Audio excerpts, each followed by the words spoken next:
മിഥുൻ ചേട്ടാ, എനിക്കൊരു ഡൗട്ട് ഉണ്ട്. ആ എൻ്റെ അടുത്ത് ഒരു ഇൻഷുറൻസ് ഏജന്റ് പറഞ്ഞു, ഇപ്പൊ മാർക്കറ്റ് എല്ലാം ഡൗൺ ആണ്, ഇൻഷുറൻസ് എടുക്കുന്നതാണ് നല്ലതെന്ന്. പക്ഷെ നമ്മൾ ടി വി വയ്ക്കുമ്പോൾ ടി വിയിൽ പറയണത് മ്യൂച്വൽ ഫണ്ട്സ് എന്നാ, മിഥുൻ ചേട്ടൻ പറഞ്ഞു സ്റ്റോക്കിൽ ഇൻവെസ്റ്റ് ചെയ്യാനായിട്ട്. അപ്പോൾ ഇതിൽ ഏതാ ശരിക്കും ചെയ്യേണ്ടത്? എന്റെ അടുത്ത് ഇൻഷുറൻസ് ഏജന്റുമാർ വരാറില്ല. കാരണം ഞാൻ വരുമ്പോൾ ഒറ്റ ചോദ്യം ചോദിക്കുള്ളൂ: മാസം 5% റിട്ടേണിൽ കൂടുതൽ നിങ്ങൾക്ക് ഉണ്ടാക്കി തരാൻ പറ്റുമോ? ഒറ്റ ക്വസ്റ്റ്യൻ. ബിക്കോസ് അതാണ് ആവറേജ്. നമുക്ക് ഇപ്പൊ നമ്മളുടെ എല്ലാ സെഗ്മെന്റും ഓവറോൾ നോക്കിക്കഴിഞ്ഞാൽ ഒരു 3-5% മന്ത്ലി കിട്ടും. അപ്പോൾ ആ ഒരു ക്വസ്റ്റ്യൻ അവിടെ ചോദിച്ചാൽ മതി. ഇതിൽ കൂടുതൽ നിങ്ങൾ ഉണ്ടാക്കി തരാണെങ്കിൽ നിങ്ങൾക്ക് ഇൻവെസ്റ്റ്മെന്റ് ആയിട്ട് തരാമെന്ന് പറയാം. ആൻഡ് ഈ ഒരു പ്രശ്നം നിനക്ക് മാത്രമല്ല, നാട്ടിൽ ഒരുമാതിരി എല്ലാവരും ഫേസ് ചെയ്യുന്ന ഒരു പ്രശ്നമാണ്. എല്ലാവരുടെയും വീട്ടിൽ ഇൻഷുറൻസ് ഏജന്റുമാരെത്തും, എസ്പെഷ്യലി LIC. അവർ പറയുന്നത് ഇൻവെസ്റ്റ്മെന്റ് ആണെന്നാണ്, നിങ്ങൾക്ക് ഒരു ഇൻവെസ്റ്റ് ചെയ്യാന്നുള്ളത്. ആ ഒരു കാര്യത്തിലാണ് ഞാൻ അവരെ ശരിക്കും പറഞ്ഞാൽ ഒപ്പോസ് ചെയ്യുന്നത്. ഒരിക്കലും ഒരു ഇൻഷുറൻസ് ഇൻവെസ്റ്റ്മെന്റ് അല്ല. എന്ന് വെച്ചാൽ ഞാൻ ഇൻഷുറൻസിന് എതിരാന്നല്ല പറയുന്നത്. ആക്ച്വലി ഇൻഷുറൻസ് മേഖലയിൽ നിന്ന് ഇന്ത്യയിൽ മിസ്സെല്ലിംഗ് ആണ് നടക്കുന്നത്. ഇൻഷുറൻസ് എന്ന് പറയുന്ന ഒരു പ്രോഡക്റ്റ് ഒരിക്കലും ഒരു ഇൻവെസ്റ്റ്മെന്റ് ആവില്ല. അതൊരു പ്രൊട്ടക്ഷൻ ആണ്. നമുക്ക് ഇൻവെസ്റ്റ്മെന്റ് ആയി കൂട്ടണമെങ്കിൽ നേരത്തെ പറഞ്ഞ മ്യൂച്വൽ ഫണ്ട് ഇൻവെസ്റ്റ്മെന്റ് ആണ്, സ്റ്റോക്ക് ഓഫ് കോഴ്സ് ഇൻവെസ്റ്റ്മെന്റ് ആണ്, ബാങ്കിൽ പോയി FD ഇടാം, ഇതൊക്കെ ഇൻവെസ്റ്റ്മെന്റ് ആണ്, അല്ലെങ്കിൽ ബോൺസ്, ഇതൊക്കെ ഇൻവെസ്റ്റ്മെന്റ് ആണ്.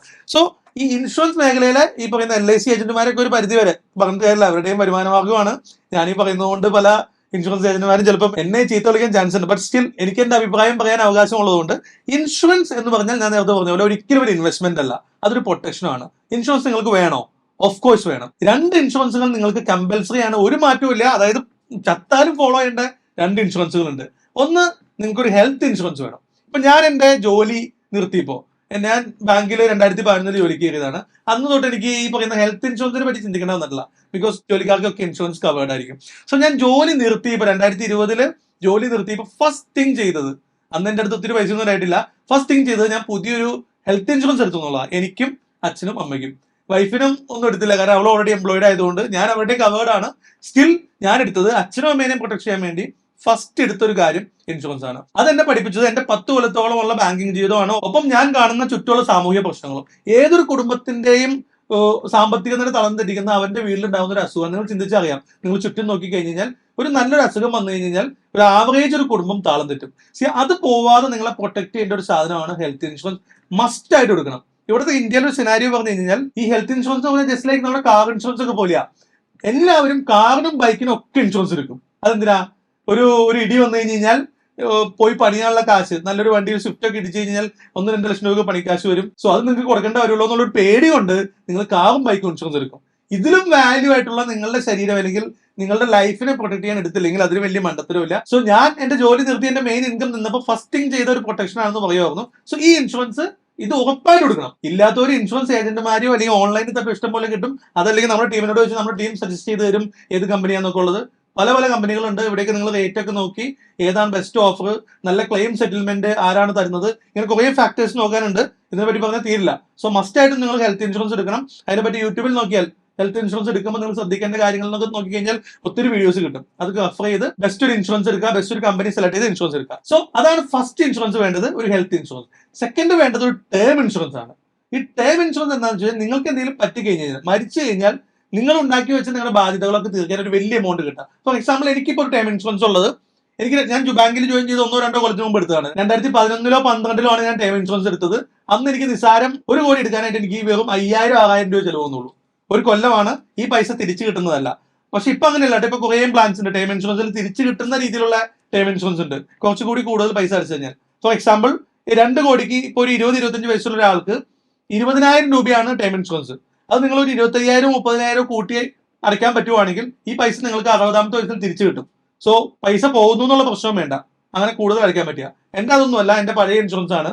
എനിക്ക് ഏകദേശം പ്രീമിയം വരുന്നത് 12,000 രൂപയെ കണ്ടുള്ളൂ. അതിന്റെ കാരണം ഞാൻ ഏജ് കുറഞ്ഞതിൽ എടുത്തുകൊണ്ടാട്ടോ. ഇപ്പോഴത്തെ എന്റെ വയസ്സിന് എടുത്താൽ ഓൾമോസ്റ്റ് ഡബിൾ ആയിരിക്കും പ്രീമിയം. സോ നിങ്ങൾ ഏറ്റവും ചെറുപ്പക്കാരാണ് ഏറ്റവും ശ്രദ്ധിക്കേണ്ടത്. ടേം ഇൻഷുറൻസ് എടുത്തിട്ടുണ്ടെങ്കിൽ ഏറ്റവും ചെറിയ ഏജിൽ എടുക്കുക. നിസാര പ്രീമിയം ഉള്ളൂ. ഈ പ്രീമിയം തന്നെ നിങ്ങൾ ലൈഫ് ലോങ് അടച്ചാൽ മതി. നിങ്ങൾ 70-80 വയസ്സ് വരെ കവേർഡ് ആയിരിക്കും. ആൻഡ് എനി ഡെത്ത്, അതാണ് പ്രത്യേകത. ഇവൻ നിങ്ങൾ സൂയിസൈഡ് ചെയ്താൽ പോലും എടുത്തിട്ട് 1-2 കൊല്ലം കഴിയുമ്പോൾ, ഫസ്റ്റ് ഇയർ തന്നെ സൂയിസൈഡ് ചെയ്താൽ പറ്റില്ല, ബിക്കോസ് അതിന് വേണ്ടി എടുത്തതാന്ന് ചിന്തിക്കും. ഞാൻ ഇതൊന്നും പ്രൊമോട്ട് ചെയ്യുന്നതല്ല കേട്ടോ, ഒരു ഫാക്ട് പറഞ്ഞതാണ്. ഇപ്പോഴത്തെ ടൈം ഇൻഷുറൻസിന്റെ ഒക്കെ പ്രത്യേകത. എടുത്ത് 1-2 കൊല്ലം കഴിഞ്ഞ് നിങ്ങൾ ഇവനെ ആത്മഹത്യ ചെയ്താൽ പോലും നിങ്ങളുടെ കുടുംബത്തിന് 2 കോടി രൂപ കിട്ടും. സോ അത്രയും ബ്യൂട്ടിഫുൾ ആയ പ്രൊഡക്റ്റ് ആണ്. ഒരു ഡ്രോബാക്ക് ഉള്ളത്, നോർമലി ചെറിയ ടേം ഇൻഷുറൻസ് ഒന്നും തിരിച്ചു കിട്ടില്ല. കാറിൽ അടയ്ക്കുന്ന കൊല്ലം അടയ്ക്കുന്ന ഇൻഷുറൻസ് തിരിച്ചു കിട്ടും, ബൈക്കിന്റെ ഇൻഷുറൻസ് തിരിച്ചു കിട്ടും. നോ. സോ പിന്നെ ഇത് തിരിച്ചു നിങ്ങളുടെ പ്രൊട്ടക്ഷൻ ആണ്. ഇപ്പൊ എനിക്ക് റെഗുലർ ഇൻകം, ഒരു മാസം 1 ലക്ഷം രൂപ ഇൻകം ഉള്ള ഒരാളാണ്. പെട്ടെന്ന് എനിക്ക് എന്തെങ്കിലും ഒരു ആക്സിഡന്റ് പറ്റുമോ, എനിക്ക് എന്തെങ്കിലും പറ്റി കഴിഞ്ഞാൽ ആ ഇൻകം എന്റെ കുടുംബത്തിന് വരാതിരുന്നാൽ, എന്റെ ഹോം ലോൺ EMIs ഉണ്ടാവും, എന്റെ വീട്ടിലെ ചെലവ് നോക്കണം. സോ എപ്പോഴും അത് കാൽക്കുലേറ്റ് ചെയ്തിട്ട് വേണം നിങ്ങൾ എത്ര ഇൻഷുറൻസ് എടുക്കണം നിങ്ങൾ കാൽക്കുലേറ്റ് ചെയ്യേണ്ടത്. സോ ഞാൻ എന്റെ പഴയ ശമ്പളം വെച്ച് കാൽക്കുലേറ്റ് ചെയ്താണ് ഏകദേശം 2 crore എടുത്തത്. ഇപ്പൊ അത് പോലെ ഇപ്പോഴത്തെ ഇൻകം നോക്കുമ്പോൾ ഇൻക്രീസ് ചെയ്യേണ്ട സമയമായി, പക്ഷെ ഞാൻ ചെയ്തിട്ടില്ല ഇതുവരെ. മേ ബി അടുത്ത കൊല്ലം പറ്റുമെങ്കിൽ ഇൻക്രീസ് ചെയ്യാം. സോ നിലവിൽ എനിക്കുള്ളത്, ഇപ്പൊ ഞാൻ സ്റ്റേറ്റ് ബാങ്കിൽ ജോലി ചെയ്ത ഒരാളായിരുന്നു. ആവറേജ് 1 ലക്ഷം രൂപയാണ് എന്റെ ശമ്പളമെങ്കിൽ എനിക്ക് കവർ ചെയ്യേണ്ടത് 2 കോടി ഇൻഷുറൻസ് ആണ്. സോ അതുകൊണ്ട് ഞാൻ 2 കോടി എടുത്തു. എന്റെ 25ാമത്തെ കണ്ട് വയസ്സിൽ എടുത്തുകൊണ്ട് എനിക്ക് 12,000 രൂപയാണ് അടവ് വന്നുള്ളൂ. ഇതാണ് എന്റെ സിനാരിയോ. ഇതും നിങ്ങൾക്ക് ഓൺലൈനിൽ ചെക്ക് ചെയ്യാം. ഇത് എത്ര വരും, എനിക്ക് എത്ര വരും, എന്റെ ഏജ് എത്രയാണെന്നൊക്കെ ചോദിക്കണമെങ്കിൽ വേണമെങ്കിൽ നമ്മൾ ടീമിനെ കോൺടാക്ട് ചെയ്യാൻ നമ്പർ കൊടുക്കുന്നുണ്ട്. അവർ നിങ്ങൾക്ക് ഫ്രീ ആയി ചെക്ക് ചെയ്ത് തരും. ഏത് ഇൻഷുറൻസ് എടുക്കേണ്ടത്, ഏത് കമ്പനിയാണ് നല്ലതെന്നൊക്കെ അവർ വേണമെങ്കിൽ റെക്കമെൻഡ് ചെയ്ത് തരും. നിങ്ങൾ ജസ്റ്റ് ഗൂഗിൾ ചെയ്താൽ മതി. ഒത്തിരി കമ്പനികളുടെ പ്ലാനുകളും ഞാൻ നേരത്തെ പറഞ്ഞ പോലെ പൈസ തിരിച്ചു കിട്ടുന്നത്, തിരിച്ചു കിട്ടാത്തത്, 70 വയസ്സ് വരെ കവർ ചെയ്യുന്നത്, 80 വയസ്സ് വരെ കവർ ചെയ്യുന്നത്, പല കൈൻഡ് ഓഫ് ഇൻഷുറൻസ് ഉണ്ട്. ഇതും നിങ്ങൾ യൂട്യൂബിലൊക്കെ നോക്കി സെർച്ച് ചെയ്ത് മാത്രം കൊടുക്കുക. ടേം ഇൻഷുറൻസ് എടുക്കുമ്പോൾ ശ്രദ്ധിക്കേണ്ട കാര്യങ്ങൾ സെർച്ച് ചെയ്യുക. അതിന്റെ കാര്യങ്ങൾ പോയിന്റ് നോട്ട് ഡൗൺ ചെയ്യുക. ഏത് കമ്പനിയാണ് നല്ലത്, ഏത് കമ്പനിയാണ് ഏറ്റവും കൂടുതൽ ക്ലെയിം സെറ്റിൽമെന്റ് കൊടുക്കുന്നത് അത് ശ്രദ്ധിക്കുക. ഒരു 99-98% എങ്കിലും ക്ലെയിം സെറ്റിൽമെന്റ് വേണം. ചില കമ്പനി ഉണ്ട് പ്രീമിയം കുറച്ചേ മേടിക്കുള്ളൂ, പക്ഷേ ക്ലെയിമിന് ചിലപ്പോൾ അവർ തന്നില്ലെങ്കിലോ. സോ ക്ലെയിം സെറ്റിൽമെന്റ് നന്നായിട്ട് നോക്കുക. റെപ്യൂട്ടഡ് കമ്പനികളിൽ മാത്രം എടുക്കാൻ ശ്രദ്ധിക്കുക. സോ ഇതാണ് ഇൻഷുറൻസ്. ഇൻഷുറൻസിനെ പറ്റിയുള്ള കുറച്ച് തെറ്റിദ്ധാരണകൾ മാറ്റാൻ പറ്റി ഞാൻ വിചാരിക്കുന്നു. ഇൻഷുറൻസ് ഒരിക്കലും ഇൻവെസ്റ്റ്മെന്റ് അല്ല. എന്നാൽ ഇൻഷുറൻസ് വേണം. 2 ഇൻഷുറൻസ് വേണം. ഒരു ടേം ഇൻഷുറൻസ് വേണം, ഒരു ഹെൽത്ത് ഇൻഷുറൻസ് വേണം. ഇത് നിങ്ങൾ മസ്റ്റ് ആയിട്ട് എടുത്തിരിക്കണം. അല്ലാതെ ഇൻവെസ്റ്റ്മെന്റ് എന്നുള്ള പ്രോസ്പെക്റ്റീവില് ഇപ്പൊ നിന്റെ വീട്ടിൽ അവർ വന്ന് ഇൻവെസ്റ്റ് ചെയ്യാൻ, മാർക്കറ്റ് താഴെയാണ്, ഇപ്പൊ LICയിൽ ഇൻവെസ്റ്റ് ചെയ്യാൻ പറഞ്ഞാൽ മണ്ടത്തരം. ഒരിക്കലും ഇൻവെസ്റ്റ്മെന്റ് അല്ല.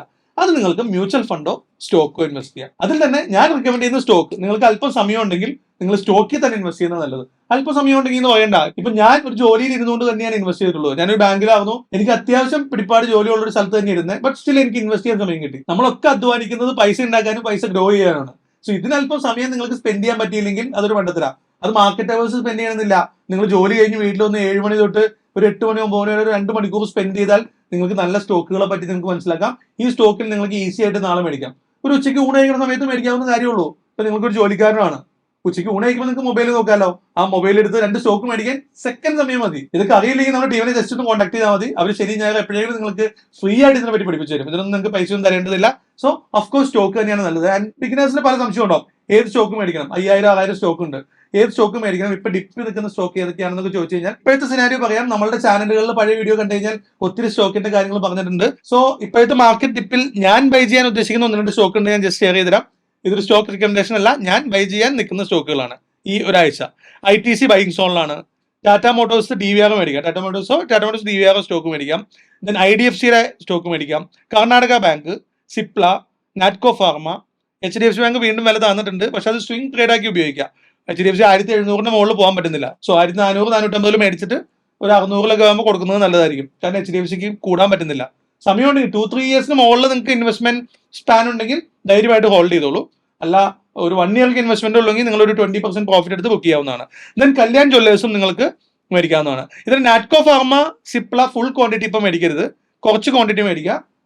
അല്പം വില താന്ന് കിട്ടുമ്പോൾ കൂടുതൽ ക്വാണ്ടിറ്റി ആഡ് ചെയ്യുക. ബാക്കിയൊക്കെ നിങ്ങൾക്ക് എപ്പോഴെങ്കിലും മേടിക്കാം. ടാറ്റ സ്റ്റീൽ പിന്നെ ഇന്ന സമയമൊന്നുമില്ല, ഏത് സമയത്തും മേടിക്കാവുന്ന ഒരു സ്റ്റോക്കാണ്.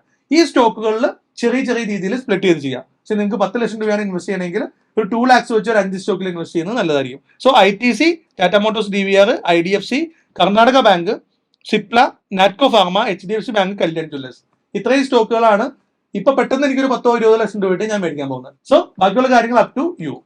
പിന്നെന്താ, അല്ല ഇതുവരെ പറഞ്ഞെല്ലാം ക്ലിയർ ആണ്. പക്ഷേ മ്യൂച്വൽ ഫണ്ട്സിനെ കുറിച്ച് കൂടി ചെയ്തില്ലേ? ഇല്ല, എനിക്ക് സ്റ്റോക്കാണ് ഇഷ്ടം. സ്റ്റിൽ മ്യൂച്വൽ ഫണ്ട് എന്ന് പറഞ്ഞാൽ എന്താ, നമ്മൾ ഡയറക്റ്റ് ഇപ്പൊ നിങ്ങൾക്ക് സമയമില്ലെങ്കിൽ ഒരു ഫണ്ട് മാനേജർ നിങ്ങളുടെ പൈസ മേടിച്ച് ഇതേപോലെ സ്റ്റോക്കുകളിലോ ബാങ്ക് FDസിലോ അല്ലെങ്കിൽ ബോൺസിലോ ഒക്കെ ഇടും. അപ്പോൾ നിങ്ങളുടെ പണി വേറൊരാളെ ഏൽപ്പിച്ച് ചെയ്യുന്നു, അവൻ അതിന്റെ ഒരു ചെറിയ കമ്മീഷൻ എടുക്കും.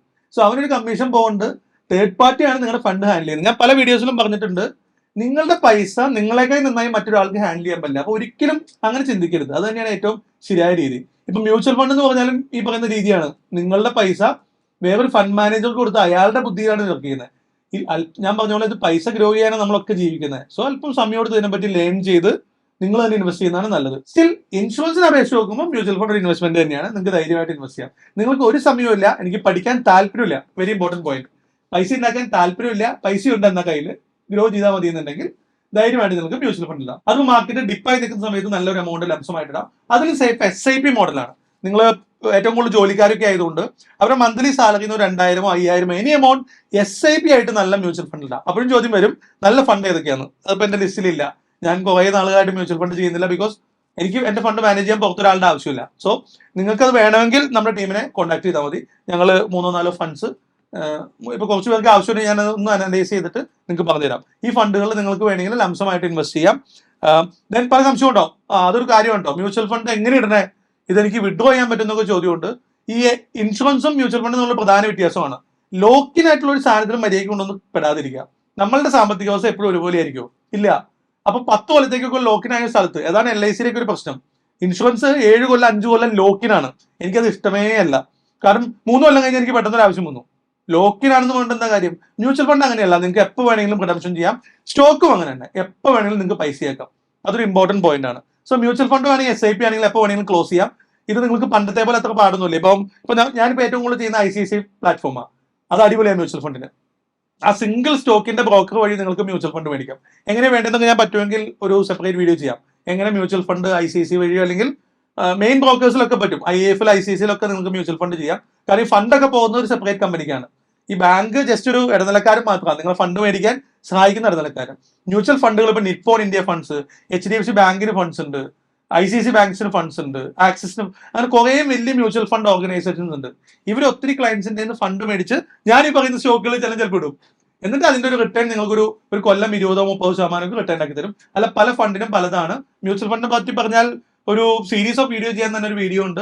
തൽക്കാലം അതിലേക്കൊന്നും പോകുന്നില്ല. പറ്റുമെങ്കിൽ ഞാൻ മ്യൂച്വൽ ഫണ്ടിനെ പറ്റി ഡീറ്റെയിൽഡ് വീഡിയോ ചെയ്യാം. എങ്ങനെ ബൈ ചെയ്യാം നമ്മുടെ ICICI പ്ലാറ്റ്ഫോം ഉപയോഗിക്കുന്ന ഒരു വീഡിയോ ചെയ്യാം. തൽക്കാലം നിങ്ങൾക്ക് ബൈ ചെയ്യണമെങ്കിൽ നമ്മുടെ ടീമിനെ കോൺടാക്ട് ചെയ്താൽ മതി. അവർ നിങ്ങൾക്ക് ഹെൽപ്പ് ചെയ്ത് തരും. ഏത് ഫണ്ടാ ഞാൻ റിക്കമെൻഡ് ചെയ്യുന്ന 1-2 ഫണ്ട് വേണമെങ്കിൽ അതും ഞങ്ങൾ എന്താ പറയാ പറ്റുമെങ്കിൽ വീഡിയോ ഡിസ്ക്രിപ്ഷനിൽ ഞങ്ങൾ ആഡ് ചെയ്യാം. കാരണം ഇപ്പൊ ഞാനൊന്നും നോക്കിയിട്ടില്ല. ഇന്ന് വൈകിട്ട് എങ്ങനെയും ഫ്രീ കിട്ടുമ്പോൾ ഞാൻ നോക്കിയിട്ട് കുറച്ച് ഫണ്ട് ഞാൻ വേണമെങ്കിൽ റെക്കമെൻഡ് ചെയ്ത് തരാം. എങ്ങനെ ബൈ ചെയ്യണമെങ്കിൽ നമ്മുടെ ടീം പറഞ്ഞുതരാം. അല്ല, നിങ്ങൾക്ക് ബൈ ചെയ്യണമെന്നില്ല, നമ്മുടെ ടീമിനെ കോൺടാക്ട് ചെയ്താൽ അവർ നിങ്ങൾക്ക് ബൈ തരും. ബിക്കോസ് ഓൾറെഡി ഞങ്ങൾ ICICI ഒക്കെ ആയിട്ട് ടൈപ്പ് ഉള്ളതുകൊണ്ട് നിങ്ങൾ ICICIയിൽ ഡിമാറ്റ് അക്കൗണ്ട് ഓപ്പൺ ചെയ്താൽ അതുവഴി നിങ്ങൾക്ക് ഈസി ആയിട്ട് മ്യൂച്വൽ ഫണ്ട് മേടിക്കാം. സോ മ്യൂച്വൽ ഫണ്ട് ഇൻവെസ്റ്റ്മെന്റ് 2 രീതി ചെയ്യാം. ലംസമായിട്ട് ഒറ്റയടിക്ക് ചെയ്യാം, അല്ലെങ്കിൽ SIP ആയിട്ട് ചെയ്യാം. ഞാൻ പൈസ ഉണ്ടെങ്കിൽ ഇപ്പൊ മാർക്കറ്റ് ഡൗൺ ആണ്, നിങ്ങൾക്ക് ലംസം മേടിക്കുന്ന സമയമാണ്. SIP ആയിട്ട് ചെയ്താൽ അങ്ങനെ മാർക്കറ്റ് ഡൗൺ ഉറപ്പ് നോക്കേണ്ട ആവശ്യമില്ല. ഏത് സിനാരിയോയിലും നിങ്ങൾക്ക് ഇൻവെസ്റ്റ് ചെയ്യാൻ പറ്റും. സോ കഴിഞ്ഞില്ലേ, കാര്യങ്ങൾ ക്ലിയർ ആയില്ലേ? ഇനി നീ ഏതിൽ ഇൻവെസ്റ്റ് ചെയ്യും? ഞാൻ സ്റ്റോക്ക് കാരണം ഇത്രയും ചിന്തിച്ചാൽ മതി. നിങ്ങൾ കഴിഞ്ഞൊരു കൊല്ലം ഇപ്പൊ എനിക്കൊരു 5% അധികം ഞാൻ ചോദിക്കുന്നില്ല, ഒരു മാസം വേണ്ട 3% ഒരു പലിശക്ക് കൊടുത്താൽ 1 ലക്ഷം രൂപ നാട്ടിൽ അറിയാവുന്ന ആർക്കെങ്കിലും പലിശക്ക് കൊടുത്താൽ 3000 രൂപ കിട്ടും. ആ 3000 രൂപ ഉണ്ടാക്കി തന്നാൽ മതി എന്ന് പറയാം. തന്നെ ഇൻഷുറൻസ് ഏജന്റുമാരെ ഓടിപ്പോക്കണം. അത് സ്റ്റോക്കിൽ ഉണ്ടാക്കാൻ പറ്റും. 3 അല്ല 30% ഉണ്ടാക്കാം നല്ല സ്റ്റോക്കുകൾ. ഇപ്പൊ ഇതില് മണപ്പുറം സ്റ്റോക്ക് കൊണ്ടുണ്ട്, ഞാൻ പറയാൻ വിട്ടുപോയി. ഇതിൽ മറന്നുപോയി. മണപ്പുറം പൈസ ഉള്ളതുണ്ട്. മണപ്പുറം, ഞാൻ എന്റെ വൈഫ് ഒരു ബെൻസ് മേടിച്ച കഥ ഞാൻ പറഞ്ഞിട്ടുണ്ട്. 10 ലക്ഷം രൂപയുടെ മണപ്പുറം സ്റ്റോക്ക് ഉണ്ടായിരുന്നു ആളുടെ അടുത്ത്. അത് 3 മാസം കൊണ്ട് 17 ലക്ഷം രൂപയായി.